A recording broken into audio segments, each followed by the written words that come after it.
What's good, fam? Welcome back to another eerie edition of Whispers in the Fog. Before we unravel today's chilling mystery, Sherlock Holmes and the Lanterns of Widow's Watch, I want to hear from you. What brought a little light to your day, and where in the world are you tuning in from? Drop your stories in the comments. I'll be featuring some of them in the next episode. Now grab your drink, kill the lights, and lean in close. Because in Whispers in the Fog, nothing is ever quite what it seems. Chapter 1. A Fatal Lantern Light. The fog clung to the cobbled streets of London like a shroud, muffling all but the whisper of the night breeze. There was a certain malevolence in the air, one that seemed to creep into the quiet neighborhoods, threading through the cracks of creaking manors. It was within this dismal tableau that Thomas Willoughby discovered the body, the last flicker of light extinguished like a sputtering candle. Willoughby stumbled upon the lifeless form of Lady Eleanor Hawthorne while en route to his own residence. The modesty of Greendale Square had never prepared him for such horror. As he approached the wrought iron gate of the Hawthorne estate, the gas lamps ignited in an eerie dance, casting slashing shadows that revealed the full extent of the tragedy. Lady Eleanor lay sprawled next to a shattered lantern, the wax pooling around her like tears. "Good Lord," Willoughby gasped, retreating briefly, both shocked and helpless. He was but a lowly clerk at the bank, and the sudden weight of his privilege fell heavily on his conscience. He knew Lady Eleanor, a widow of genteel grace and warmth, her presence a bright candle in the morose company of aristocracy. The cold grip of despair tightened around his heart as he summoned the courage to approach. It was a horrible irony, he thought, that the very light meant to illuminate her path was now the harbinger of her demise. At that moment, a figure emerged from the eddies of fog, tall and cloaked, the familiar hat tipped low over intelligent eyes. "Holmes!" Willoughby exclaimed, his relief at the sight of his old friend clashing violently with his horror. "Thomas," Sherlock Holmes replied, stepping closer with a measured calm that contradicted the urgency of the situation before them. He examined the scene methodically. "She has been dead no longer than an hour, I wager." "What could have happened?" Willoughby asked, bewildered. Holmes knelt beside the lifeless figure, taking care to avoid disturbing the crime scene. His sharp gaze traced the delicate collar of Lady Eleanor's brocade dress, finding an unexpected detail. "Look here," he said, pointing to the remnants of her handkerchief tucked within the folds of her gown. Willoughby frowned, unable to see the significance. "It's just a handkerchief." "Indeed, but observe the initials, E.H., Holmes noted, his voice tense with curiosity. "Yet this design appears dated. Do you recall if she had a significant engagement on the eve of her death?" Thomas hesitated, his mind racing. "She mentioned a charitable gathering at Lord Abernathy's estate, but I was otherwise engaged." "A social affair?" Holmes mused, the wheels visibly turning in his mind. "If she was to attend a gathering, she would have donned her finest attire, not this unassuming evening dress. This indicates she was not on her way to a soiree, but rather she was lured." "Lured? Why?" Willoughby stammered, panic rising in his throat. Holmes straightened, a glimmer of understanding lighting his features. "To put it simply, she was expecting someone she did not wish to disclose in mixed company. Therein lies our first breakthrough." Suddenly, a sharp rapping interrupted their thoughts, the sound echoing with an anxious urgency through the air. It was Constable Harris, a burly man with a ruddy complexion, who hurried up the path. "Holmes! The groundskeeper found something in the garden," he panted out of breath, gesturing behind him. "I trust it is vital," Holmes said, his eyes narrowing with interest. A collection of curious onlookers had started gathering, their whispers turning the night air dense with speculation. Holmes regarded them as if they were unwelcome intruders in the sacred space of clarity he sought. "Keep them back," he ordered Harris. "This must remain a matter for us alone." The constable nodded and ushered the crowd away, allowing Holmes and Willoughby to follow him to the verdant chaos of the estate garden. The fog swirled like a living entity, spiraling around them as they approached a patch where the earth had been disturbed. "Here," Harris pointed, and with an expression that mingled unease with professional curiosity, He revealed a silver brooch glinting in the moonlight. Holmes bent down, examining the brooch in detail. The enamel depicted a rearing stallion, a family crest he was all too familiar with, the emblem of the disgraced Earl of Pembroke. A discarded ornament? Willoughby inquired, confused. What does it signify? Holmes straightened, his brows furrowing. It signifies trespass and betrayal. The Pembroke family has long been embroiled in scandal, but this brooch? It bears the hallmark of a grudge, perhaps even vengeance. We must ascertain the proximity of the Earl on this fatal night. Do you mean to suggest he could be involved in her death? Willoughby gasped. Not merely involved. It is possible that the very act was escalated in passion, that there is motive concealed within the web of aristocratic intrigue. There are excellent gossipers within London's higher circles. Perhaps Lady Eleanor intended to reveal some damaging secret. He looked skyward as if searching for guidance. But how? Holmes stood silent, an enigmatic smile playing on his lips, the cogs of his mind turning swiftly. Holmes, this is staggering, but we cannot linger here. What if the murderer's trail goes cold? Patience, my dear Thomas, he rebuked, his voice dropping to a murmur. Fool's rush is the very scent of betrayal. As they turned to retrace their steps, the wind whispered ominously through the garden trees, and with a final glance over his shoulder, an alarming thought came to Holmes. What could have transpired between them that led to such fatality? Where is the Earl now? He demanded, his brows knitting tightly. Before Willoughby could answer, a distant cry echoed through the confines of the foggy night, a chilling sound that could only denote misfortune, the sort that would ensnare the deepest secrets of London's elite. Something sinister lingered in the air, and as they rushed back toward the house, every heartbeat echoed the urgency of time slipping away. The hunt had begun, and in its wake, the very lights of London flickered dimly, casting shadows long and haunting as the fog blanketed the streets. A reminder that, in this city, darkness often concealed far greater horrors. Chapter 2. The Locked Room. The stillness of the night was suddenly shattered by a shrill cry echoing through the mist-cloaked streets of London. Holmes and Willoughby had barely stepped back within the confines of the stately Hawthorne Manor, still reeling from the discovery of the brooch, when the sound reached their ears, a haunting scream that sent a chill surging down their spines. By Jove, what was that? Thomas gasped, his eyes wide with dread. Holmes's keen gaze darted toward the staircase, where the balustrade cast creeping shadows upon the wood-paneled walls. It came from upstairs, he murmured, his instincts igniting a sense of urgency. We must investigate. Quickly. They climbed the grand staircase, the muffled thud of their footsteps drowning in the cloying fog that seeped through the cracks. Each creak of the old wood resonated like a tolling bell, foreboding the secrets quarantined within stately walls. They reached the second floor and paused outside a door at the far end of the hall. Lady Eleanor's drawing room. The door stood ajar, the atmosphere thick with suspense. Holmes inclined his head, surveying the room through the dim light emanating from an ornate gas lamp. Observe, he said tersely, gesturing to the figure standing in disarray against the far wall. A maid, pale and trembling, her hands trembling at her sides. Millicent, what has happened? Willoughby asked, taking a tentative step closer. The maid's voice quavered as she stammered.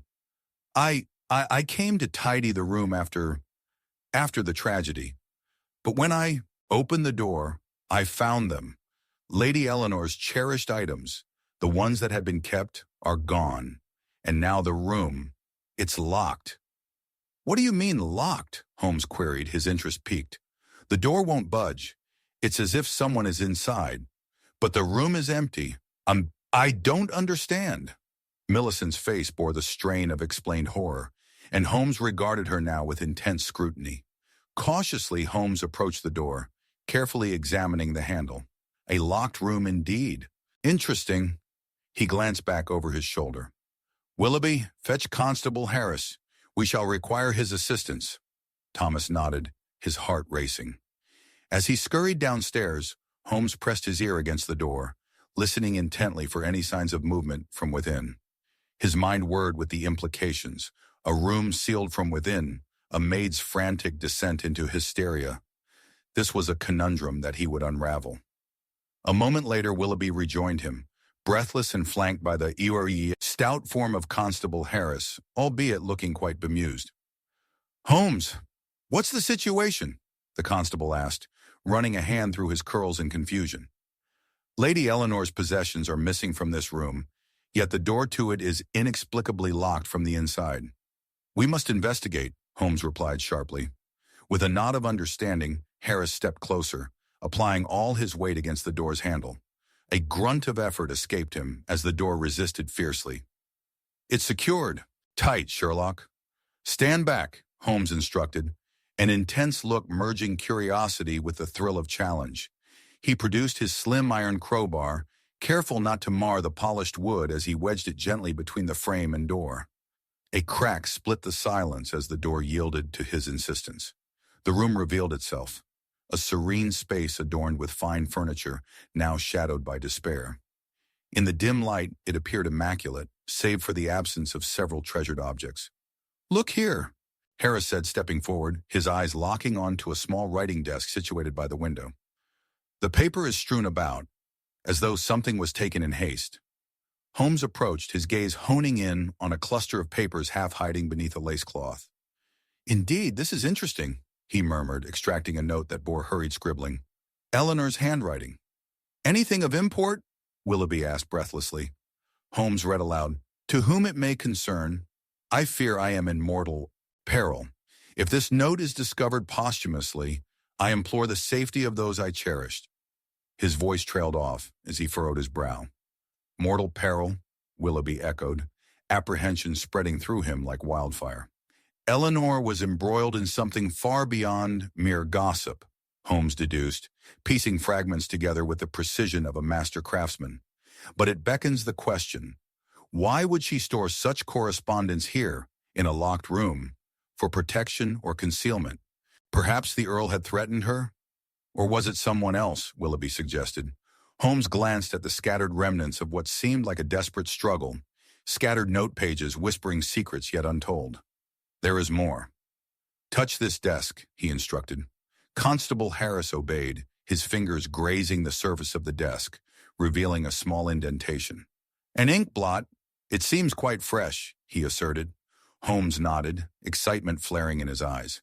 "Exactly, Harris. It was freshly disturbed just prior to the chaos of tonight." Thus, the locked room could very well reveal the exact point in time when Lady Eleanor was last engaged in writing and potentially frivolously left.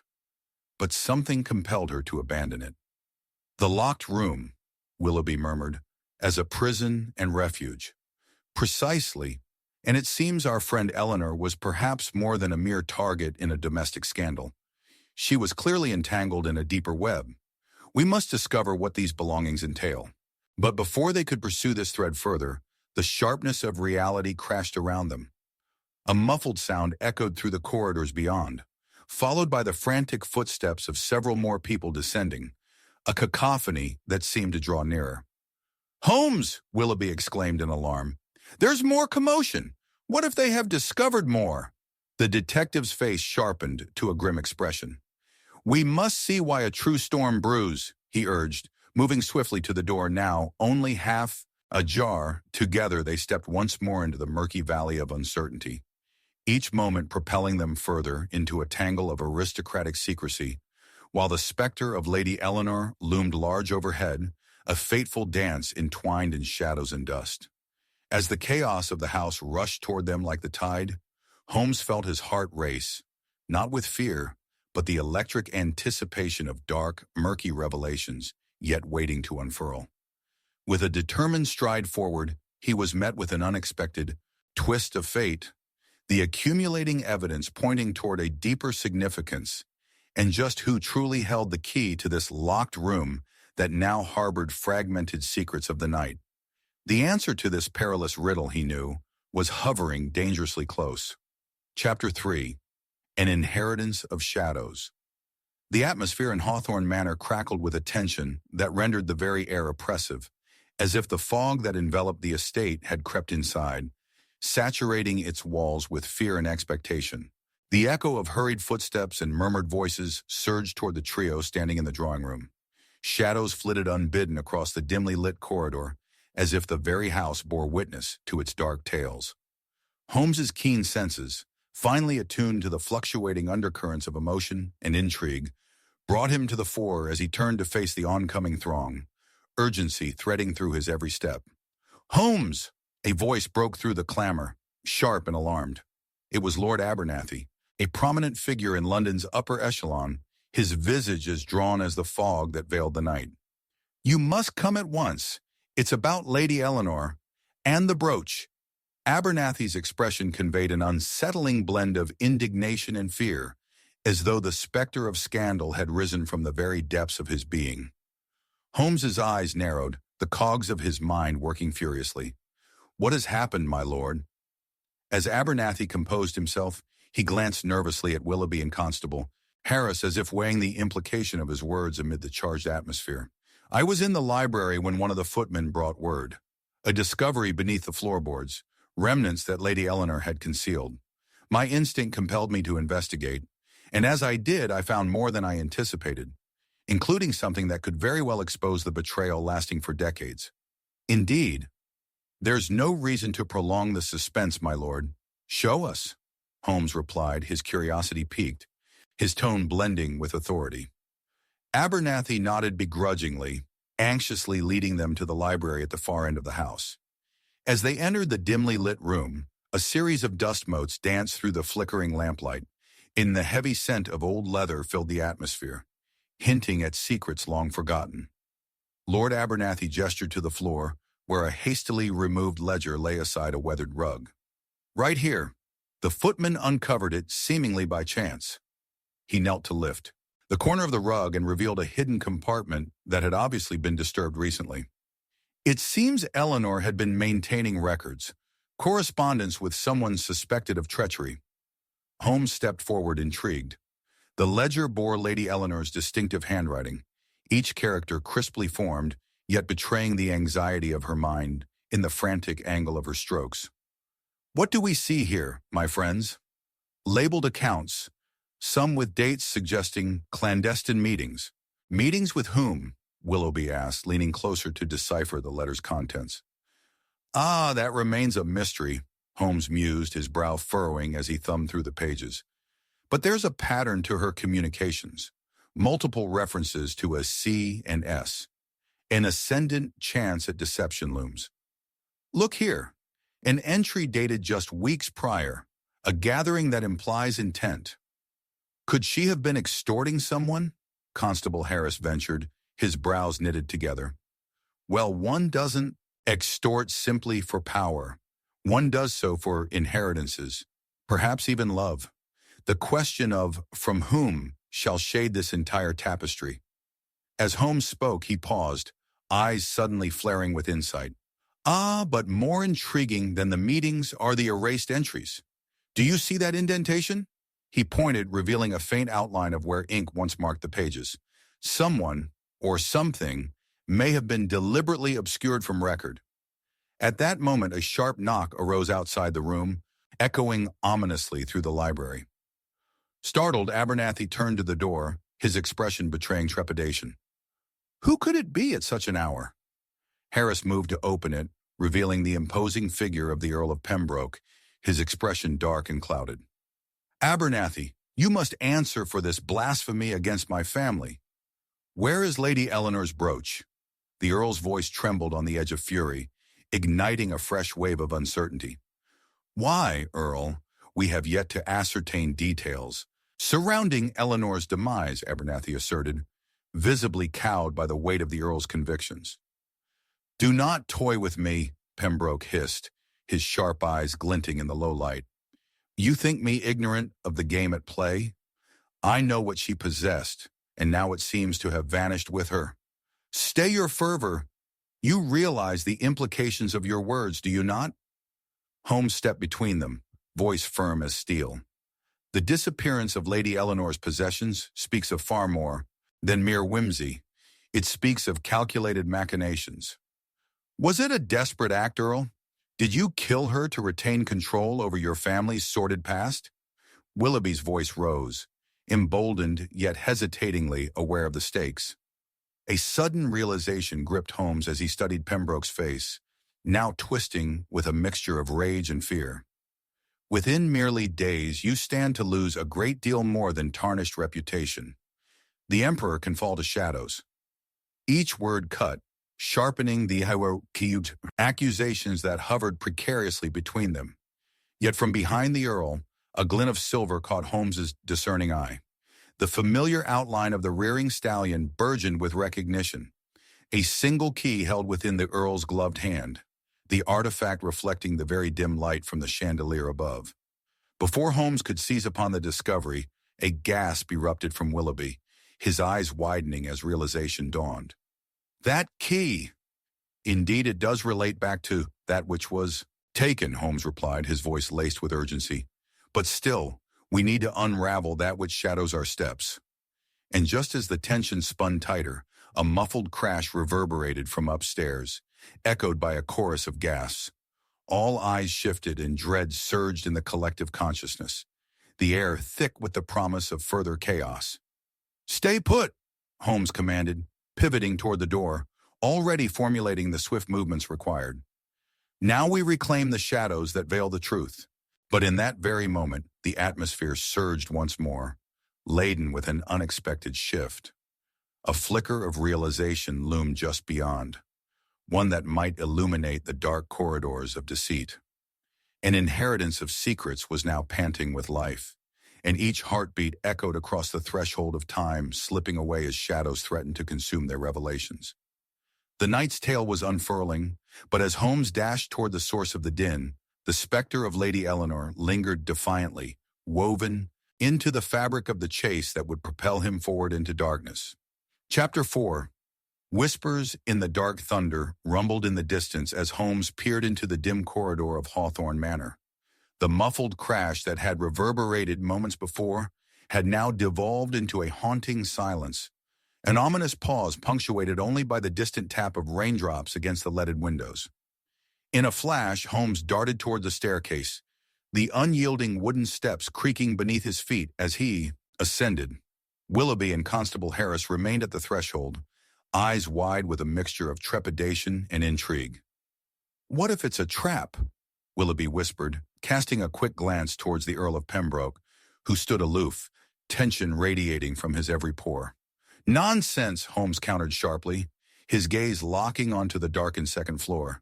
"If it is a trap, we would be wise to uncover the truth rather than cower in uncertainty. Lady Eleanor's secrets linger in these hallways, and something tells me they yearn to be discovered." As he reached the landing, Holmes stopped short, his hand resting on the doorknob of a door slightly ajar, a dim light spilling forth like a hesitant invitation. He cocked his head, straining to hear any signs of life within. Just as he was about to push the door open, a sharp shout echoed through the air, a cry of horror that made his blood run cold. "Harris, get in here!" He burst through the door, heart hammering against his ribs. Before him lay a scene that spooled horror through his veins. The room was a study, debris strewn across the carpet, papers fluttering like persistent ghosts. But it was the sight of the window, the pane shattered, glass glistening in the pale moonlight, that made his stomach plummet. A figure lay sprawled near the broken window, their form obscured by an overturned chair, the face hidden beneath a mass of dark hair. "Good heavens!" Willoughby exclaimed, hurrying to Holmes's side, closely followed by Harris, who rushed to render aid. Holmes knelt beside the figure, already piecing together the narrative structured by small details. The porcelain teacup, unbroken yet hastily discarded, the scuffed floor, denoting a struggle, the crumpled note half hidden under the edge of the chair. Gently he turned the figure over, revealing the pale visage of Lord Abernathy, his eyes wide with panic. "Alive, but barely," Harris declared, the urgency of the situation igniting adrenaline within him. "Fetch water," Holmes snapped, swiftly examining Abernathy's condition. His breath came in shallow gasps, dampened by fear as he stuttered words barely discernible. "The brooch. Must find the truth. The key." "The brooch again?" Willoughby echoed, confusion clouding his features. What can it indicate? Holmes's expression darkened with realization. The brooch was not simply a piece of jewelry. It was the gateway to a deeper treachery, an emblem of Eleanor's peril. With deft precision, he retrieved the crumpled note from the floor, already deciphering its implications. The handwriting was Eleanor's, hurried but legible. To Corinna, he read aloud, to meet on the eve of conclusion, I uncover the truth of you and all your lies. If only Felix would heed my warning. It rests with you. Felix? Corinna? Who were they? Willoughby wondered aloud, glancing at Holmes, who seemed consumed by the weight of the names echoing in his mind. Holmes stood, eyes ablaze with a spark of deduction. These paths intersect at an apex of dense fog. Eleanor's situation was far murkier than anticipated, and Abernathy's injury, perhaps a warning against unveiling the truth. No time for theories now, Harris urged, moving to check Abernathy for signs of coherence. We must call for medical assistance. Indeed, Holmes conceded, but not before we ascertain the layers concealing our mysteries. We must find Corinna. His words sent a ripple of urgency through the air, but before he could elaborate, the notorious or study door squeaked open, revealing the Earl of Pembroke, his presence suffocating the air as he scanned the scene with eyes alight with fury and dread. So it seems I was not the only one seeking the truth, Pembroke declared, his voice taut with tension, a palpable blend of indignation and fear. You've meddled, Holmes, and now chaos reigns where discretion should have ruled. Abernathy should not have been here. Your aim seems misplaced, Earl, Holmes retorted, narrowing his gaze. Instead of casting aspersions, we must unravel the significance behind our current predicament. Yet your alibi grows feeble as the night progresses. With a sudden movement, Pembroke stepped closer, a decisive glimmer of anger igniting within him. If you believe I hold the key to the truth, then you are gravely mistaken. But do you not? Holmes pressed, a wily smile playing at the edge of his lips.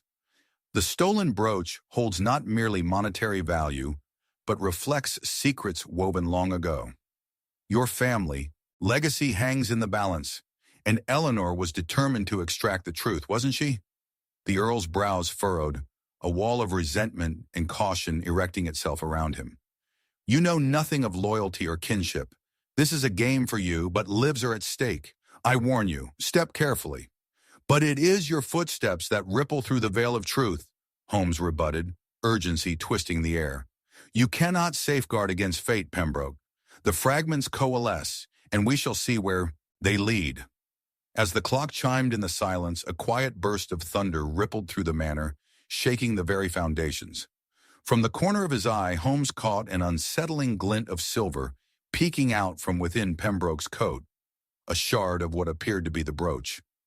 The undertones shifted, an invisible tension coiling tightly around them, each heartbeat echoing with possibility. Holmes's mind raced. Had the Earl claimed the very essence of Eleanor's peril as his own? The ground shook once more, the distant shout of another commotion sweeping through the corridors. You can no longer hide behind veils of gentility, Holmes exclaimed, his voice echoing painfully against the encroaching chaos lurking in the manor. Yet just as the dreadful weight of realization began to settle, another thunderous crash echoed from below, growing increasingly frantic. The shadows danced as a new figure emerged, a frail silhouette against the dim doorway, desperate for breath and life. Your time has not ceased, my friends. It was Millicent, the maid, her face lit by adrenaline, panic seeping through her every word. You must come! She's come back after all! Instinctively, Holmes's mind raced, recognizing the significance. The whispers of the night deepened, entwining lives and motives once more under the pall of night. As the echoes of reverberating secrets filled the air, their stories intertwined, leaving Holmes with a single question that coiled tightly within him. What truth awaited them in the heart of darkness? The mysteries awaited resolution, but the time was creeping away, just as the whispers beckoned him forward into shadow. Chapter 5. The Woman in the Garden. As thunder cracked across the London skies, casting erratic shadows through the overcast gloom. A breathless urgency propelled Sherlock Holmes from the chaos of Hawthorne Manor and into the fog-laden streets beyond. The mention of Lady Eleanor's return from the grave, the words of Millicent, the maid, festered in his mind like an impending storm. She's come back after all. The clarity of her statement enveloped him, transforming the mere idea of a reappearance into an unsettling truth. The cobblestone streets shimmered slick with rain, and Holmes, cape fluttering in the gusts, navigated through the waning light toward the nearby gardens, remnants of a vibrant estate long robbed of its luster. He understood all too well the intertwining paths of life and death, and if Eleanor drew breath somewhere, making mistaken ink into unfathomable action, she would undoubtedly linger close to the origin of her secrets. Holmes! Coming up behind him, Willoughby struggled to maintain pace. The Earl spoke with such urgency. Could she truly have reemerged? You know how the mind can twist in moments of tragedy. Holmes halted abruptly, his keen gaze surveying the dark silhouettes of shrubbery ahead.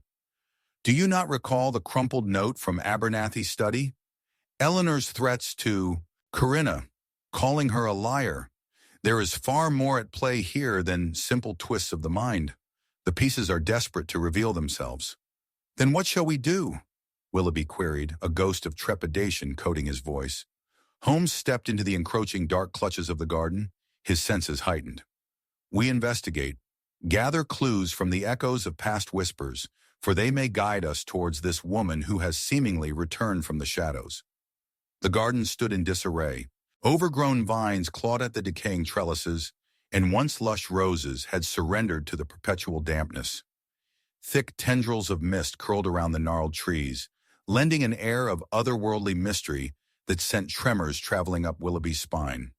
As they navigated through the underbrush, Holmes's attention was drawn to a cluster of indistinct footprints traced along the crossing of a path. The mud considered the shape of a woman's boot, the heel distinct, the tip pointed elegantly. Emery a detail he could not dismiss.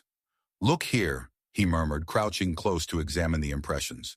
A recent passage, a woman indeed, and one with means. Willoughby pondered aloud. Could it be Eleanor? Or perhaps Corinna? It is doubtful Eleanor would tread here without purpose other than to escape scrutiny. Holmes rose, tension coiling within him, as he sensed a deeper connotation. These prints align with Abernathy's note. To find her is paramount. Moving deeper into the garden, they stumbled upon a wrought iron bench, partially concealed by brambles and shadow. The bench held a thin veil of mist across its surface, but it was the delicate scattering of petals around it that seized Holmes's interest. Faded blooms, you see? Not merely remnants of the garden's elegance. No, these are from Eleanor's favorite blossoms. Then she was indeed here, Willoughby breathed, eyes widening. Holmes knelt once more, reaching out to touch the ground. Yet there is something more. A faint scent lingers, like a perfume long forsaken, yet too significant to ignore. He inhaled deeply, piecing together the clues. The note was directed to a Corinna, and I suspect she bears relevance here. Could she have been, in fact, the woman seen near the garden that night? Willoughby's voice trembled with urgency. Indeed. Holmes's voice fell into a smooth, firm timbre. To solve this, we must dive into the motives buried deep beneath soft petals of deception. As they moved toward the rear of the garden, a shape coalesced in the dark, the line of a figure cloaked in shadow. The woman stood rigid, an indistinct sentience emanating from her presence. The mist rippled, revealing the features of a startled and familiar face. It was Corinna herself, eyes wild with trepidation. You should not be here, she declared, words quaking across the distance between them. Corinna, Holmes said, voice measured, we seek answers regarding Lady Eleanor and the implications of her return. You are implicated in these secrets. Are you not? I implore you, leave me be, she begged, taking a step back into the opaque dark. You do not know what you invite by delving into these matters. Holmes's instincts sharpened. That is precisely why we must speak. There are heavy burdens entwined with the past, and I intend to lay them bare. You knew Lady Eleanor more intimately than you admit, and this unrest in your voice, he pressed, advancing closer. What do you wish to conceal? I have nothing to hide, she retorted, her facade wavering. It is the truth that carries a weight far too heavy for... Before she could finish, a sudden rustle erupted behind them. Both men turned to find a shadow darting away, a specter slipping through the foliage. Stay! Holmes shouted, the urgency knitting his brow. Yet the figure vanished into the night, leaving nothing but the whispering trees in attendance. He swung around, attention now fixed on Corinna. You know them, do you not? The shadow that retreats all too easily?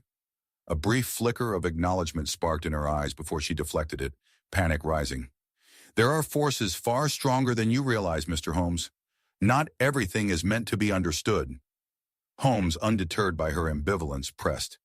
If you are finished cloaking yourself in doubt, let the pieces render understanding, for I suspect you know far more than you speak. But it was Willoughby's gasp that pulled their attention back to the overgrown path. Look, he pointed, shaking from what he beheld. A glint of silver offered a stark contrast to the darkening garden.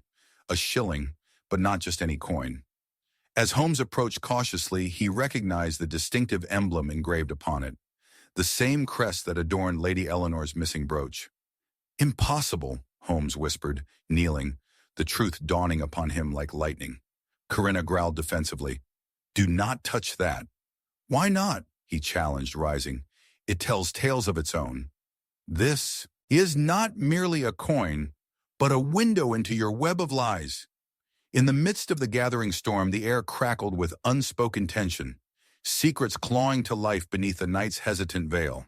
With a shilling burning in his palm like a brand, Holmes found the chilling realization palpitating within him. The threads of this mystery, frayed yet ominously connected, were drawing tighter and tighter, leading him onward to the very heart of darkness that had overshadowed this night. Willoughby, he began, voice steely, with this we shall uncover the truth that lingers around Lady Eleanor's legacy. But beware, the shadows beckon with designs of their own. And as the last echoes of harmony fell, darkness lingered close, a whisper promising revelations yet untold, pulling them deeper into a night whose secrets were far from laid to rest. Chapter 6. The Vanishing Cabin. The fog rolled through the streets of London like a spectral tide, swallowing the flickering lamps and casting eerie shadows upon the cobblestones. Holmes inhaled the damp air deeply as he and Willoughby made their way toward the Thames. The earlier evening's chaos at Hawthorne Manor still clung to them, the weight of Abernathy's whispers and the scent of damp earth lingering in their minds. We must find the truth of Lady Eleanor, Holmes muttered, determination etched across his features. Willoughby shivered, pulling his coat tighter around him. But where do we even begin? Corinna has retreated into silence, and the Earl is not forthcoming with answers. Holmes paused at the water's edge, his keen eyes scanning the horizon. The answer may lie not only in what they choose to say, but in what they leave unexamined. Our previous discoveries connect like threads in a tapestry, and perhaps the next step leads us to a place obscured by illusions.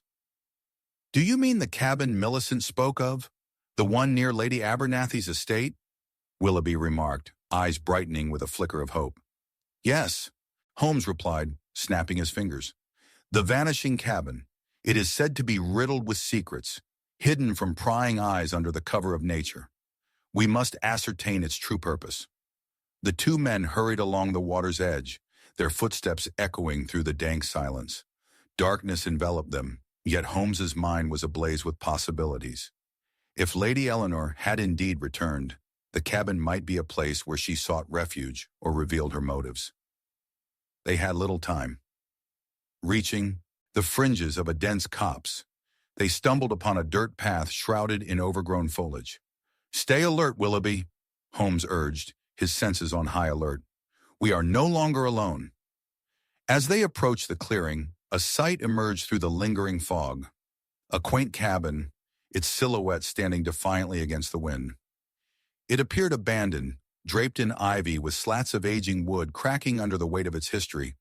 The door hung ajar, creaking faintly as if inviting them into its shadowed depths. Holmes, Willoughby's voice trembled in a hushed whisper. What if she is in there? Only one way to find out, Holmes replied, stepping forward with cautious resolve. Inside, the air was suffused with an unsettling stillness, each breath tasting of stale memories. A weak beam of moonlight slanted through the cracked window, illuminating dust motes dancing in the air. Holmes walked with precision, noticing the erratic arrangement of furniture, as though some unseen force had wreaked havoc. Look here, Willoughby said, his voice a mere breath. He pointed to a faint imprint in the dust blanketing the tabletop, a series of scratches arranged in deliberate patterns. Holmes knelt closer, examining the marks. This is no accident. The residue suggests recent movement, perhaps even hasty, a struggle or a hasty attempt to conceal. And beneath the table, what's that? Willoughby indicated a small glimmer trapped in the shadows. Holmes reached under, pulling out a small, leather-bound journal, its corners frayed and pages yellowed with age. A single name was inscribed on the front, Corinna. Opening it with reverence, he noted a series of entries, confessions, desires, and the last page captivated him. A hastily scrawled message read, The key lies in the garden's heart. Meet me where the sun meets dusk. The garden again? Willoughby asked, brow furrowed in confusion. What could it mean? Holmes turned the pages with growing intensity. It suggests a clandestine meeting. There exists a current of urgency in her words. The ominous feeling in the cabin thickened, and as they traversed deeper into the unsettling atmosphere, Holmes's instincts prickled. He suddenly halted, an imperceptible shift catching his attention. The door creaked ever so slightly, its hinges groaning. Did you hear that? He whispered, eyes narrowing. Willoughby nodded, peering toward the door. Someone's come. We aren't alone after all. The cabin door swung open, silhouetting a figure against the moist dusk. It was Corinna, her visage pale and eyes wide with trepidation. What are you doing here? She demanded, voice shaking. Searching for the truth, Corinna, Holmes replied, stepping closer, his tone even and commanding.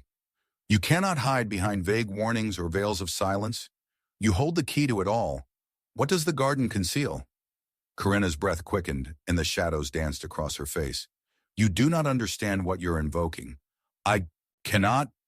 Yet you must, Holmes interrupted, his irritation surfacing. Every word scrawled in this journal drips with significance. You are deeply entwined in the treachery surrounding Lady Eleanor's fate. If she returns, it could spell disaster. Her eyes darted toward the door as if seeking an escape, but Holmes pressed forward, sensing her inner conflict. What lies between you and Eleanor? Speak, Corinna. Lives hang in the balance. Just then, the cabin door burst open once more, and a cloaked figure dashed into the soft light, causing them all to jump back. You have little time, the figure shouted, voice reverberating with urgency. You must leave, now. Before Holmes could react, the figure turned to reveal a striking countenance bathed in silver light, the unmistakable features of Lady Eleanor Abernathy, eyes gleaming with a fierce urgency. They're coming, and they won't stop until you're silenced. Holmes staggered backward, realization cleaving through him like a bolt of lightning. Who are they? He demanded, his mind racing. The cabin seemed to close in around them, whispers of danger echoing like the toll of a distant bell. Suddenly, the floorboards creaked unnaturally beneath them, a hidden mechanism clicking ominously. The air thickened with a tension that rendered time indistinguishable. Eleanor! Holmes exclaimed, reaching for her. But in an instant, she glanced back toward the door, eyes wild with fear. There's no time. The brooch. Find it. With that cryptic message, she plunged from the cabin and vanished into the fog, leaving only confusion and dread in her wake. After her, Willoughby shouted, but Holmes had already turned back toward the journal, piecing together the snippets of clues racing through his mind. Fingers trembling, Holmes rifled through the pages and found a singular entry, an address etched with urgency and despair. The heart of Ivy Lane, he muttered, resolve burning within. We have our next destination, but the clock is ticking. As the cabin pulsed with the tension of the chase, Holmes caught a whisper of rustling leaves behind them, a cold echo vibrating with unspoken threats. At the threshold of danger, both men stepped towards revelations that awaited them in the murk, caught in a web of secrets promising to ensnare their very lives. Tension simmered as they turned, the chilling echo of a pursuit waiting just beyond the woods lingering in the air. In that moment, Holmes understood. The mysteries entwined around them were more than mere distractions. They were a harbinger of fate that loomed, dark and relentless, above the fog-laden streets of London, leading them unflinchingly toward Chapter 7's turbulent revelations. Chapter 7. A Cipher in the Mist. The fog enveloped the streets of London like a suffocating veil, every breath tasting of moisture and uncertainty. Shadows writhed and twisted, leading Sherlock Holmes and Willoughby toward Ivy Lane, a destination ominously etched in their minds. An unyielding tension filled the air, poised between secrets and revelations, as they hurried down the narrow cobbled path. Just ahead, a flicker of candlelight broke through the mist, drawing them closer to its illuminating promise. Holmes slowed, looking back at Willoughby with a knowing gaze. "Stay sharp, my friend. We may be closer to the truth than ever. Yet the shadows breathe with intent tonight." Willoughby nodded, swallowing hard as he grasped his coat tighter around him. The cabin, Eleanor's warning, the brooch. They must connect, don't you think? "A connection, yes," Holmes replied, his voice smooth, measured and tinged with anticipation. "But understanding is another matter entirely. Let us proceed cautiously. I rather fancy remaining unscathed." As they neared the entrance to the narrow alleyway leading to Ivy Lane, the looming silhouette of a modest house materialized through the fog. Its weathered exterior looked benign yet watchful, its windows opaque, like the secrets held within. Before they reached for the door, a sudden sound made Holmes stop mid-step, a faint rustle, like parchment flapping in the wind. "Did you hear that?" Willoughby asked, glancing around. Holmes raised a finger to his lips, motioning for silence. His sharp gaze darted toward the nearby shrubbery, where shadows seemed to quiver. "Wait here," he instructed, moving stealthily toward the sounds. Peering through the entwining branches, Holmes's heart raced as he caught glimpses of movement. A figure cloaked in darkness hurried past the ill-lit street, a leather satchel held close to their chest. Instinctively, he drew his brow into a frown. "William, we have company." Willoughby's eyes widened, slipping between the maze of trees as he stepped beside Holmes. "Who is it? Have they seen us?" "Only one way to find out." Holmes stepped into the open, rushing after the shadowy figure as they darted into the next alleyway. The chase was breathless, but as the fog loomed thicker, Holmes found footing more difficult.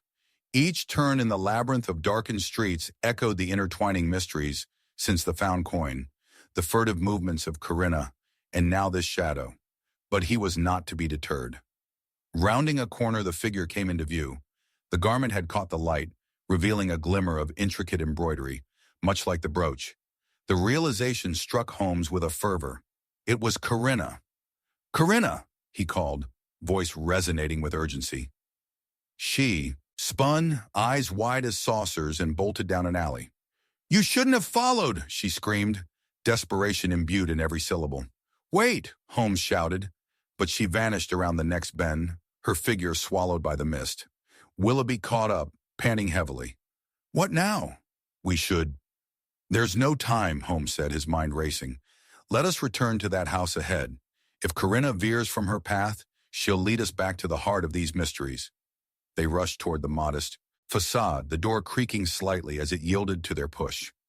Inside, the air was thick with dust, and the scent of mildew prickled their senses. The hall opened into an equally dimly lit parlor, filled with antique furniture scattered like lost memories. A heavy tapestry adorned one wall, and a hulking armchair sat neglected in the corner, shrouded in shadows. "Look for anything unusual," Holmes commanded, his eyes scanning every surface. "Keep an ear out for noises." Willoughby took a few cautious steps, the floor creaking beneath him, while Holmes scrutinized the room relentlessly, peering behind furniture and under drapery. Suddenly he paused, a fragment of parchment sticking out from beneath the grate, its faint writing curling in on itself. Holmes knelt, pulling the delicate sheet free, revealing a precise, ciphered message. A cipher, he murmured as realization dawned on him. This was left here for someone, possibly Eleanor. What does it say? Willoughby asked, leaning closer, curiosity piqued. It... But Holmes faltered, his mind racing with the shifting connections, their implications sprawling before him like a vast, intricate spider's web. It's more than mere letters. It's numbered with some kind of correspondence, a code waiting to be broken. This could unravel everything. As he deciphered the first few lines, the door creaked open slightly, jolting them from their focus. Willoughby jumped as Corinna flitted through, breathless yet resolute, her expression marked by resolve. You should have not come here, she urged, hastily glancing around them, panic hidden behind her defiance. The shadows are watching. You must leave. Not until we comprehend what binds us all, Holmes asserted, folding the paper carefully and stowing it in his coat.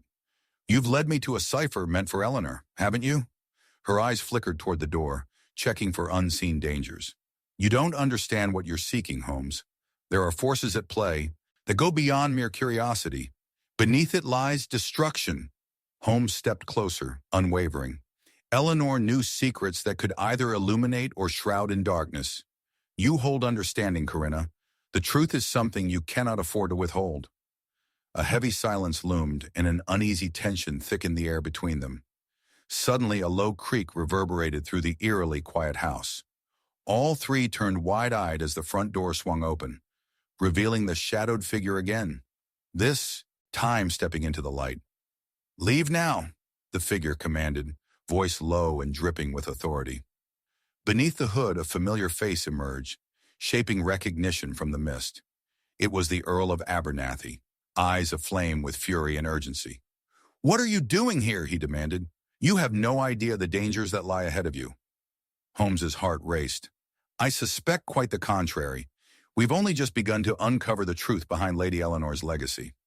The Earl's smirk twisted into a grimace. Then you risk everything according to her desires, and the stakes are far too high. As the creaking door slid shut behind him, sealing their fate together in the chilling embrace of the home, Holmes felt the dawning realization. They were now entwined in a web far deeper than anticipated, a cipher of motives entwined with shadows that would lead them toward destruction or resolution. Corinna, reveal what you know, he commanded, his eyes fierce and intent on unraveling the threads of mystery before them. The atmosphere buzzed with unresolved intensity, leaving them at the precipice of impending revelations and dangers yet untold, weaving an intricate narrative that beckoned toward Chapter 8's compelling embrace. Chapter 8, The Echoes of a Confession. The air in the dim parlor was thick with trepidation, the flickering candlelight creating an unsettling dance of shadows as the Earl of Abernathy stepped forward, eyes gleaming with an unsettling mixture of urgency and fury. You are treading upon dangerous ground, he warned, his voice low and unyielding. You have no idea what you have stumbled into. Holmes remained unreadable, unfazed by the Earl's bluster. And perhaps you underestimate the lengths to which I am willing to go to uncover the truth surrounding Lady Eleanor. If you know something, Earl, now would be the time to enlighten us. Corinna stood behind Holmes, her demeanor shifting perceptibly. She glanced between the two men, her expression betraying her inner conflict. You won't protect her by being vague, Earl. Every moment spent in silence could be her undoing. The Earl's eyes hardened momentarily before softening, betraying a flicker of concern. Eleanor is no mere victim in this affair. She dances upon the precipice of her own designs. What designs? Holmes pressed, his tone razor-sharp, cutting through the tension. You imply she plays a deeper role in the treachery surrounding her future? The Earl hesitated, glancing toward the doorway as if half expecting someone to interrupt them. It is complicated, her motives twisted like ivy upon a crumbling wall. She is, and always has been, a player in her own right. Perhaps she fears what lies in that very confession, Holmes replied, turning to Corinna. She must be guarding a secret that could endanger her. something you know. Panic flared briefly in Corinna's eyes, but she managed to keep her voice steady. Eleanor is not the only one with secrets, Holmes. It is the shadows of past choices that haunt her. It is you who must tread carefully. Holmes focused on the Earl, who shifted uncomfortably at the weight of her words. Secrets can be dangerous, true, but does not guilt eat at your conscience, Earl? Hidden among stout walls lies the truth of your intentions. A gust of wind howled outside, making the window rattle ominously. The Earl's gaze sharpened, and he seemed to brace himself, as though gathering strength for a forthcoming confessional battle. You accuse me, Holmes, yet you fail to see the larger scheme at play. Eleanor is the key, and her metaphorical brooch is not merely ornamental. It is, in fact, a cipher unto itself, something that unlocks far more than you could deduce. Then why? Holmes began, but was cut off as the sound of hurried footsteps echoed from the hallway beyond. Enough of this, Corinna exclaimed, her tone urgent. If we do not leave this place now, we will be swallowed whole by the very danger you seem to invite. The Earl's face hardened once more. You cannot hide forever, Corinna. His voice was resolute but tinged with something akin to despair. You recklessly toy with forces you neither understand nor control. Holmes detected the unsteady cadence in the Earl's voice, as if the written confession of guilt pulsated beneath layers of outward composure. Pursue your fears, Earl. We are already entangled in this web of consequences. Speak freely, or forever remain shackled to your silence. At that, prompting, Corinna stepped closer, her hand trembling slightly. There is a truth that haunts this place, Sherlock. A truth tied not only to Lady Eleanor, but to the very fabric of our lives. Her voice quivered with resolve, yet fear danced behind her eyes, making the tension palpable as the door creaked ominously.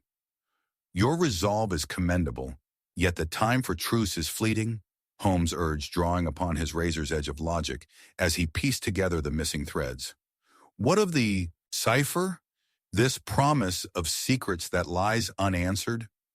Before Corinna could respond, another figure appeared in the doorway, a tall man cloaked in shadows, an ominous silhouette against the pale light invading the room. I see my caution has gone unheeded, he declared, stepping into the parlor with an air of authority that seemed to suck the breath from the air. Holmes squinted, struggling to place the man's features. What brings you here? Eleanor, the stranger sighed, his voice carrying a weight of grief or perhaps guilt. Eleanor sent me. You must listen. Who are you? Willoughby demanded, stepping protectively in front of Corinna. Her confidant, if that matters to you, he retorted sharply. Yet now it is your very lives that hang in the balance. He focused on Holmes as though seeking to convey a dangerous intrigue. There's little time before her own half-truth ensnares us all. The confession she left behind holds more significance than you realize. Realizing the urgency behind the stranger's words, Holmes felt the tether of his thoughts tighten. You bear knowledge. Speak, man. But before he could continue, Corinna moved forward, her face pale and trembling with revelation. The brooch, the one she handed me, that is the key. The newcomer's expression shifted imperceptibly, colliding with the gravity of her statement. Then we have less than minutes before darkness consumes us. Holmes's brow furrowed, sharpening like an unsheathed blade. Where is that brooch? It was kept. It is in her garden, Corinna interjected, her voice rising against the oppressive weight of urgency. She meant for us to find it. The truth lies buried alongside her past. Then we go now, Holmes declared, driven by a swell of newfound purpose. But which garden do you mean, Corinna? As if summoned by the very question, a loud thud reverberated behind them, the front door slamming against the wall, sending a jolt of fear coursing through the group. They turned, but it was not a figure that emerged. It was a gust of wind sweeping through, carrying with it the unmistakable and alluring scent of blooming ivy, thick and intoxicating. What garden indeed, the stranger whispered, his gaze drawn toward the swirling mist beyond the doorway. Perhaps it is time we ventured into the heart of darkness, or rather, the garden of deadly secrets. Holmes's mind raced with possibilities, and he felt a great weight collide within him. He did not know which way fate would twist next, but the echoes of what they had yet to uncover screamed for attention.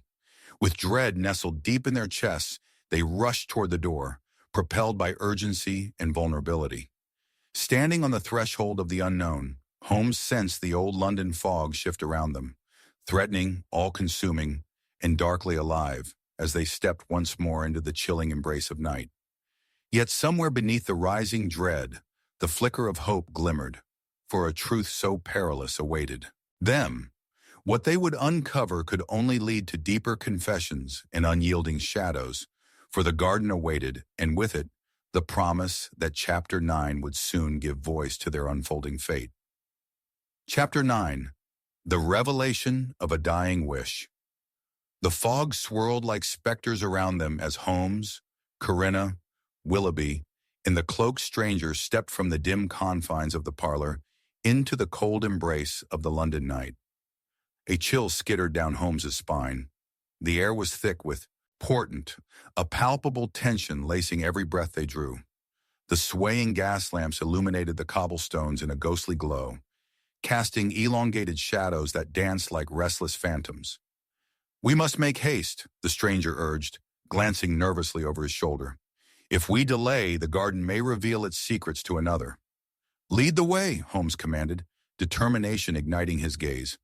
A single truth had begun to unfurl in his mind, a revelation obscured by layers of deceit and shadows. Corinna caught her breath. The urgency in his tone propelled her forward, yet uncertainty flickered within her. The looming dread of failure gnawed at her resolve. As they moved deeper into the fog, the oppressive quiet of the streets magnified their every footfall. A weighty stillness enveloped them, broken only by the distant chiming of the clock tower, each bell tolling the approaching hour with ominous finality. "Which garden do you speak of?" Holmes queried, his keen intellect grasping at threads of information he had yet to weave together. "Does Lady Eleanor possess multiple properties?" The stranger hesitated, his face shadowed beneath the cowl. "Indeed, she does, but the one we seek lies within her family estate, Lanthorn Manor. It harbors more than mere flora. Legends and burials linger there, blurring the lines between life and what lies beyond. Secrets entwined with the very earth." "Interesting," Holmes replied, processing the implications deftly as they approached a narrow path veering off the main thoroughfare. "It would seem that Lady Eleanor wishes to entwine her legacy not merely with riches, but with the whispers of the past. Misdirection, perhaps, to sever ties with her own lineage?" Corinna's voice trembled as she spoke. "But what of the brooch, the key she meant to bestow upon us?" "It is likely buried amid the tangled roots," the stranger said, a flicker of urgency igniting his expressive features. "To uncover the truth, you must be prepared for the unlikely." Holmes arched an eyebrow, intrigued. Sounds like a challenge. No doubt one she intended. Corinna shifted, a gleam of determination surfacing under the weight of fear. Perhaps she believed we would be worthy adversaries against the whispers that haunt her. The shadowy figure led them through the winding streets, which soon gave way to open grounds, shrouded in mist. The moon struggled to pierce the canopy of fog, its pale light rendering the ornate gates of Lanthorn Manor a specter of grandeur in the gloom. They stood before the wrought iron entrance, elaborate yet rusted, forgotten like memories long since buried. As the stranger pushed the gate, it creaked ominously, as though protesting their incursion. They stepped into the grounds cautiously, the expanse filled with gnarled trees, skeletal branches jutting into the night sky, like skeletons reaching for an escape. "The garden lies ahead." His voice was steeped in urgency as he gestured further into the encroaching darkness. Holmes directed his focus outward, straining for clues amidst the palatable tension. "Corinna," he stated, his gaze sharp with intention, "if the brooch serves as a key to Eleanor's past, what else might she have concealed within its grasp? Knowledge can be a double-edged sword." Corinna nodded slowly, dredging her memory. "It was her wish," she murmured almost to herself, "to lie beneath the shadows of her family, mingled with the ivy, and the long elliptical mournings of those who came before. Then we may have little time before her secrets slip away into the ether." Holmes pressed onward, driven by a need to unveil the truths lurking beneath the cultivated chaos. As they ventured deeper into the garden, sections of overgrown hedges formed a labyrinth. Dark shapes loomed through the heavy fog, distorting their sense of direction. The ground felt uneven beneath their feet, and whispers of movement stirred the leaves above them, sending tiny shivers of dread, rippling through the air. There! The stranger's voice broke through the enveloping silence as he pointed toward a crumbling stone archway suffocated by creeping vines. It was half hidden, but a faint glimmer caught Holmes's eye, a specific brightness among the shadows that might signify the brooch.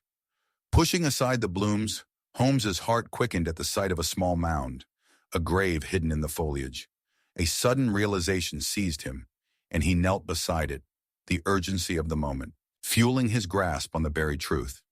Here lies an untold story of Eleanor's dying wish. He carefully cleared away the tangled roots, revealing a worn wooden box, a semblance of reverence just beneath the surface. Corinna gasped as the presence of the box echoed uneasily. "Is it?" "Indeed," Holmes interjected, feeling the pulse of a growing revelation. "The object, much like a cipher, holds the means to unlock what she wished to remain buried. Not merely a trinket, but something of far greater import." Suddenly a rustle startled the air, and the group momentarily froze. The shadows shifted, and another figure emerged, a tall silhouette adorned in a dark cloak, a mirroring of their own intrusions. "I warned you," the figure hissed, revealing the sharp glimmer of recognition as they stepped into the fading moonlight. It was Lady Eleanor herself, her visage shadowed yet fierce, her determination evident. "You should not have come here." "Eleanor!" Corinna's voice broke through the uncertainty, panic mingling with a fierce urgency. "What is the truth you have concealed?"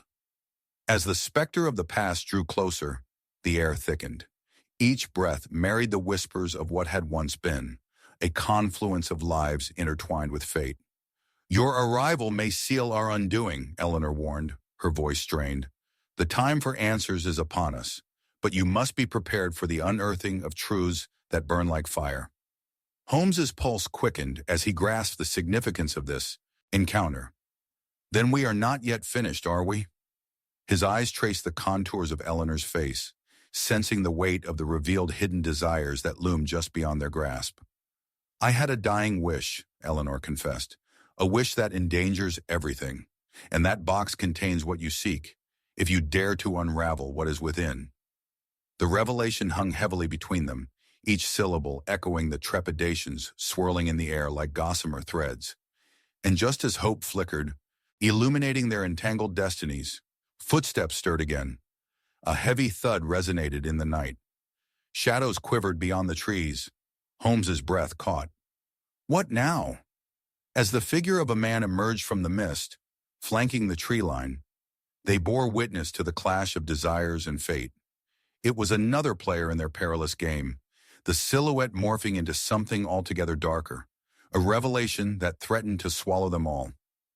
"Too late," the newcomer declared, his voice slicing through the gathering gloom.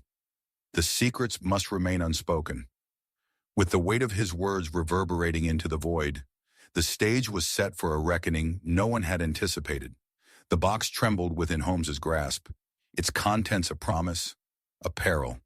And as the fog closed around them, enveloping both companions and adversaries, Holmes felt the keen edge of impending doom sharpened sharper than ever, preceding a truth that awaited at the intersection of desire and destruction, a dying wish that beckoned with chilling allure. Chapter 10. The Trap is Set. The mist lay heavy upon Lanthorn Manor's grounds, tendrils of fog curling around the ancient trees, like hungry fingers reaching for the warmth of human presence. The palpable tension gripped the air, thickening with every heartbeat as Sherlock Holmes, Corinna, Willoughby, and the spectral figure of Lady Eleanor faced an impending darkness that threatened to consume them all. Just as Eleanor's warning hung ominously in the air, the tangible fear rooted in their hearts morphed into a foreboding sensation. A trap was set, and unwittingly, they were stepping into its jaws.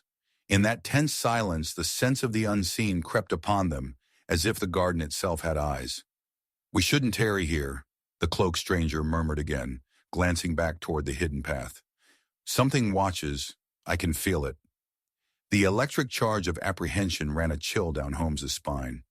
He forced himself to remain calm, knowing that the fog, shrouding their surroundings, held not only secrets, but also dangers that lurked unseen. Eleanor's eyes flared with the sparks of something unknown. What you yearn for lies deeper than this moment, but approach with caution. Curiosity can lead to ruin. Her tone rang with an urgency that sent ripples across the rest of the group. Holmes knelt beside the worn wooden box, brushing aside the vines that cradled it. Even in this darkened place, his analytical mind danced amid possibilities, weaving the fragmented threads of their journey into a cohesive whole. Secrets cannot remain buried forever, he murmured, more to himself than anyone else, as he opened the box with deliberate care. Inside lay a simple, delicate brooch, fashioned in the likeness of entwined ivy. It glimmered dimly in the moonlight, yet it was not the jewel that captivated him. Her dying wish, he whispered, his brow furrowing as he leaned closer, observing peculiar symbols etched along the back. These are not mere adornments, they detail a map. At that moment, he felt a ripple of understanding wash over him, a connection sparking between Eleanor's unspoken past and their present peril. The air grew restless, the rustle of branches amplifying the unease buzzing beneath the surface. What map?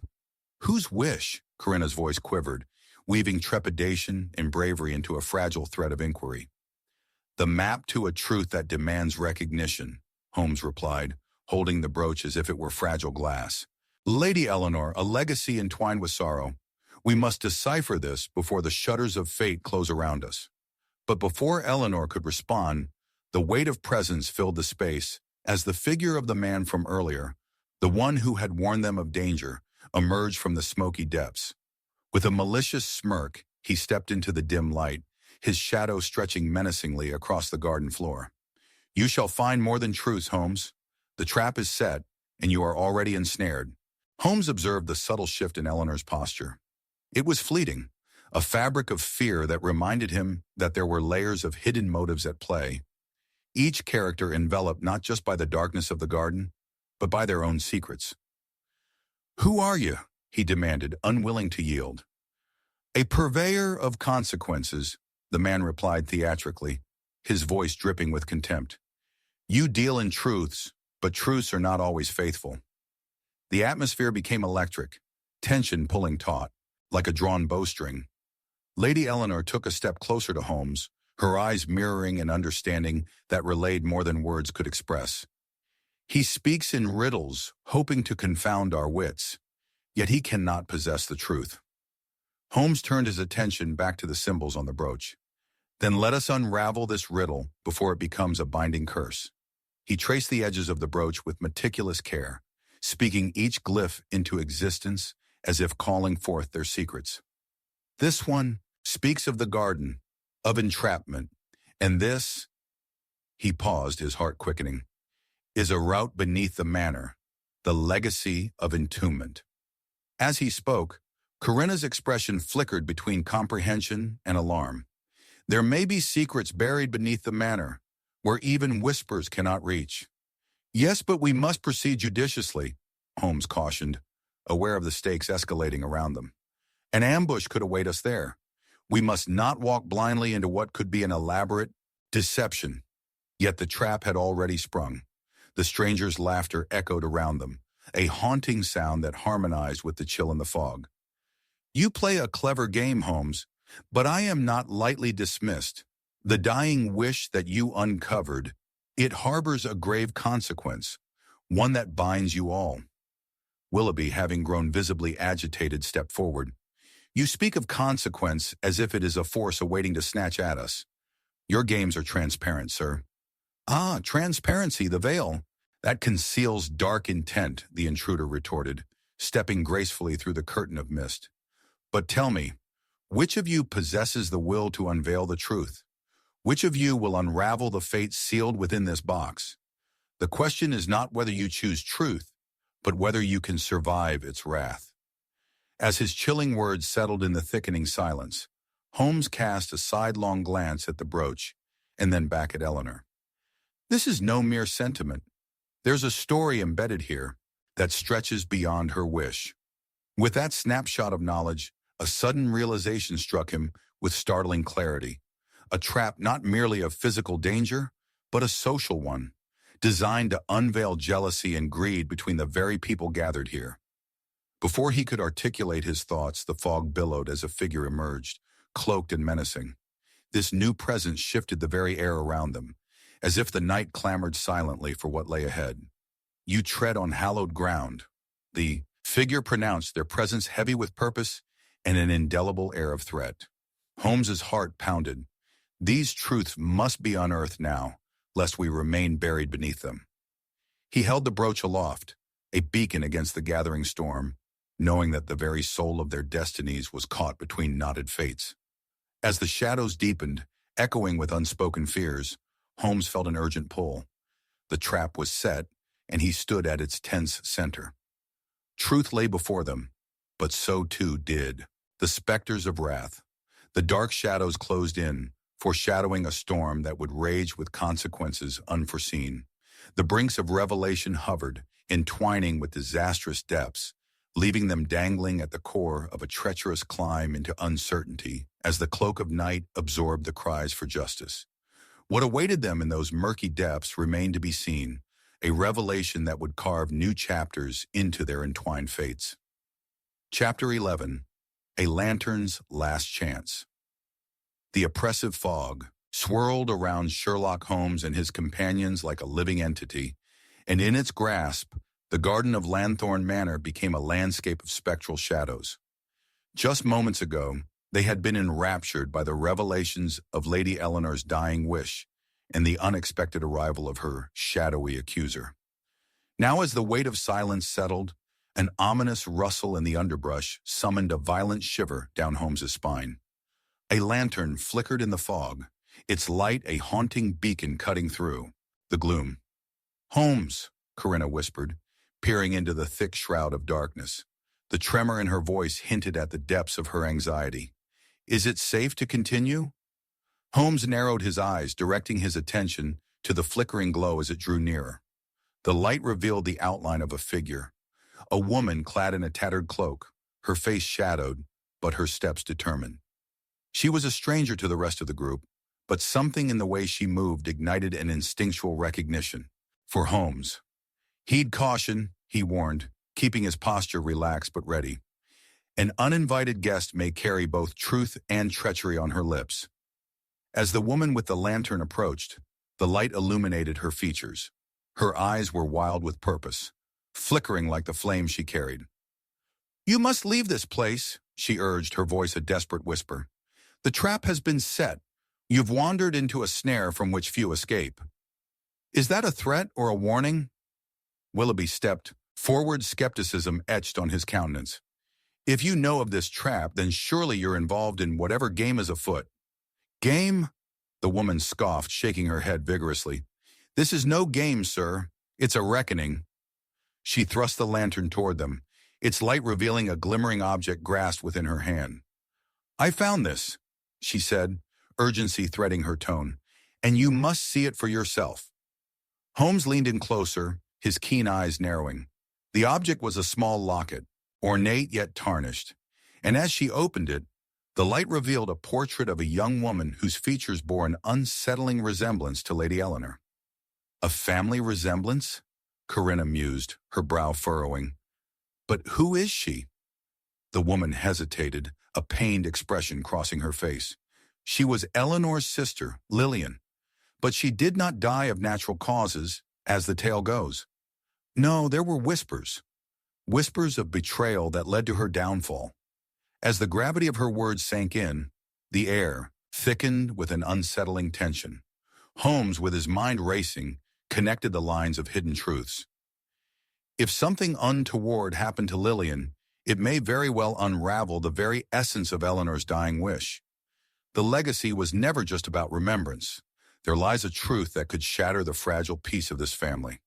"Who holds the secrets now?" Corinna's voice was barely above a whisper, a mix of trepidation and determination flaring in her heart. The woman glanced over her shoulder, her demeanor shifting to one of vulnerability. You need to find out before it is too late. The one who deceives you, he is close. Watch for the shadows, for they are gathering. The ominous warning ignited a spark within Holmes. Stay here, he commanded, gesturing for the others to keep watch. I must explore. Time is of the essence, and each moment we linger here deepens the shadow's hold. He stepped into the fog, the damp chill wrapping around him like a cloak. Striding purposefully along the pathway that might lead to the truth, he felt the echoes of the past weaving a tale in the stillness. A chill gust drew his thoughts to the brooch, the symbols etched along its back. Its significance surged to the forefront of his mind. A route beneath the manor, shifting from whispered legends to the threads of reality. As he neared the imposing silhouette of the manor, he caught sight of an overgrown section of ivy that seemed unnaturally dense. A passage, he murmured, the thought igniting a spark of hope. Before lifting his hand to pry the ivy aside, he paused to scan the shadows. The specter of danger lingered close. Holmes! Corinna's voice broke through the mist, a shout riddled with urgency. He turned only to find Willoughby standing too close to the edge of the shadowy trees. A taut expression etched across his handsome face. Look! Willoughby pointed deep into the trees, his hand trembling slightly. We're not alone. Something moves in the darkness. Holmes turned toward the trees, his eyes narrowing as he searched. There, a faint silhouette lingered. An abandoned aura clung to the figure as it appeared and disappeared, flashing a knife-like glare before retreating into the heavier fog. Holmes tensed, and he felt the pulse of foreboding skitter beneath his skin. Let us not be reckless, he cautioned, stepping back toward Corinna and the woman. We may have stumbled into something far more complex than we've anticipated. Too late! The eerie woman cried, fingers tightening around the locket as if sensing the encroaching darkness. The shadows move at their master's call. The fog wrapped tighter around them, and the air felt electrified, thickening with the scent of imminent danger. Every instinct screamed to retreat. We must go! Now! Corinna urged, but it was too late. A piercing cry shattered the stillness. In the periphery, another figure emerged, shrouded by the creeping mist. Glints of silver flashed in the light, and a hollow laugh echoed through the air, like a dreadful omen. Ah, sweet Holmes, the lantern's light will only guide you to your doom. Holmes clenched his jaw, battling a swell of dread. The confrontation lay poised on a knife's edge as he faced a new adversary, every heartbeat thudding in time with the dread looming before him. Then perhaps it is not too late to turn the tide, he declared defiantly, nature's forces rallying behind him. With that, the oppressive fog thickened, thick as treacle. Tension crackled like wild lightning, and the next moment spun into a crescendo of dread and revelation, leaving only questions thrumming in the air. Just as the shadows began to close in around him, he grasped the locket tighter and braced for what fate awaited them all in the entangled web they had woven. What awaited them next lurked just out of reach, an unveiling that would hold the power to alter their destinies forever. Chapter 12. Shattered Illusions. The air crackled with an eerie stillness as the shadows enveloped Holmes and his companions, the fog of Lanthorn Manor thickening and suffocating, curling around them like serpents poised to strike. The piercing cry that shattered their moment of reckoning hung in the air like an ominous fog. Instinctively, Holmes clutched the tarnished locket tighter as he spun toward the voice that had mocked him, a sinister figure emerging from the depths. You tread too close to the truth, Holmes, the figure sneered, stepping into the lantern's glow, to reveal a hawkish face, sharp features accentuated by the low light. What a tangled web you weave with your relentless inquiries. But even the most tenacious spider knows when to retreat. The figure's silver blade gleamed, reflecting the flickering light, serving as a stark reminder of the peril they faced. Your theatrics are as hollow as your threats, Holmes retorted, his voice steady despite the swift pounding of his heart. You've entered a game with rules you cannot dictate. With a languid motion, the man tucked the knife into his coat and laughed, a sound dripping with malice. Ah, but you misunderstand, dear Holmes. The rules are for the players, and I am the dealer. He stepped closer, casting a glance down the path that led back toward the manor. "You must decide quickly. Will you pursue the locket's secrets, or will you find yourselves forever encased within this fog?" Corinna's hand trembled at Holmes's side, her expression fraught with uncertainty. "We cannot let him dictate our path," she whispered fiercely, her breath mingling with the chilly air. "What do you propose, Holmes?" Scarcely willing to break eye contact with the enemy before him, Holmes caught the sudden motion of the woman in the tattered cloak, who shifted closer to his side. "Trust your instincts," she murmured urgently, her eyes wide and full of trepidation. "But the very fabric of your reality is unraveling. Look closely at the clues before you." Before he could respond, the fog thickened, weaving around them like a living veil, rendering them all but invisible. Truth is a lantern illuminating the hidden depths, yet each flicker could reveal more than you intend. The figure continued, as though he savored the rising tension. "I'd tread carefully if I were you. There is more here than meets the eye." With a quick glance around, Holmes recalibrated his senses, focusing on the locket still held in the woman's trembling hand. "Even shadows can cast significant shapes," he murmured. "Lillian," Corinna whispered, recognizing the name that had been linked to the locket. If she was Eleanor's sister, then there were truths behind her death, betrayals to unearth that threatened more than this family. "Precisely," Holmes replied, his mind racing. "There lies a storm we must appease, a tempest fueled by hidden motives. But who among us can be trusted?" He studied each face in the growing gloom, where only flickers of candlelight could muster the strength to pierce the darkness. The Ion Ioriui woman's eyes darted nervously, seeking escape while anchoring those present with her unspoken insights. "We must uncover why Lillian's death felt more like a sacrifice than an accident. Did honor demand it, or was it something far more sinister?" Her hands clutching the locket bore the tremors of buried pain. "The stakes, it seems, extend deeper than familial ties," Holmes asserted, stepping forward. "Betrayal is a specter that haunts both bloodlines and ambition. Are you certain Lillian's death was a natural consequence?" The figure withdrew his gaze from Holmes, eyeing the woman beside him. "Does she—" he began, but then hesitated, weighing his words with keen caution. "Perhaps it is bigger than you perceive. Some secrets are intended for silence, others should nest within the shadows. Unraveling the hidden truths threatened to consume the space around them, and it was through this tapestry of lies that Holmes began to weave his deductions. The ornate locket, harboring a portrait of a woman who shares Eleanor's remarkable likeness. Was it a harbinger of familial love or of revenge? He mused, glancing toward Corinna. If Lillian fell prey to betrayal, the shadows may hold the very motive that animates our disguised enemy. Perhaps the one who wields the knife desires the legacy encased within that box. Then our presence here only exacerbates the danger, Willoughby interjected, stepping closer to Corinna, a raw urgency in his demeanor. What must we do?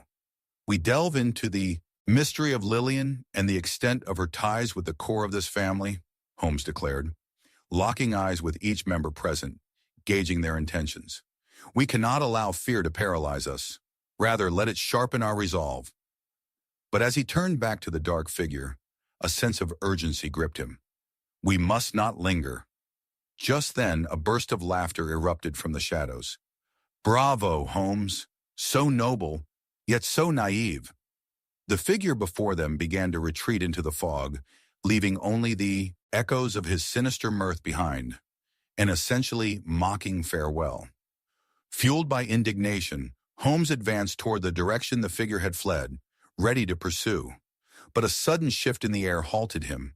Instinctively, he turned back, his gaze landing on the woman clutching the locket. Look, she cried, her voice straining against the rising tension. The engraving! Holmes turned his attention toward the locket once again, noticing the intricate design around its edge.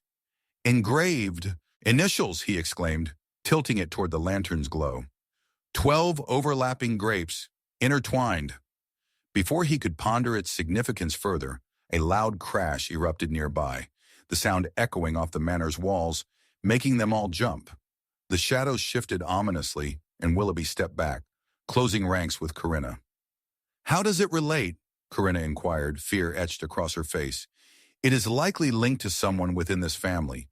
But to decipher this code, His sudden revelation was interrupted by the sound of footsteps rushing toward them. The air thickened with the scent of danger, muddying the truth he fought so hard to reveal. "Run!" yelled the woman, panic lacing her voice, just as the shadows encroached, an undeniable response to their pursuit of truth, and a darker truth unfurling in tandem. The moment hung heavy in the air, panic racing through Holmes's mind as he grasped the implications of the locket's engraving, the threads of fate intertwining in ways he had yet to comprehend. Racing against time, Holmes understood they were confronting fates entwined in secrecy. Shadows were rising, and clarity only persisted at the precipice of destruction. The unveiled truth lay hidden amid shattered illusions, begging to be uncovered but threatening to consume them all.